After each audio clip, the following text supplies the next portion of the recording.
In this video, I'm gonna guide you through a quick and easy step on how to delete your PayPal account. To delete your PayPal account is easy. Go ahead and log into your PayPal account first. Tap open your PayPal application or log into paypal.com, and after you're logged in, tap on your profile icon at the top left-hand corner. From the main profile page, scroll down and tap on Close Your Account. To continue with deletion, ensure that you would like to close your account. So in order to do that, tap on Close Account button on the next page, and with a few simple steps, you'll be able to close off your PayPal account. Now you'll receive a confirmation from PayPal saying that you've deleted your account. After deleting your account, you won't be able to reopen it.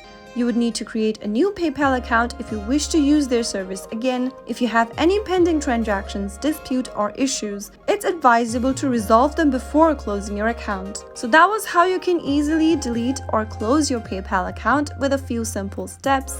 If you found the video to be helpful, go ahead and give us a thumbs up. Don't forget to subscribe to the channel and hit the bell icon so that you'll never miss another upcoming upload from us. I'll be back soon with another tutorial video. Goodbye till then.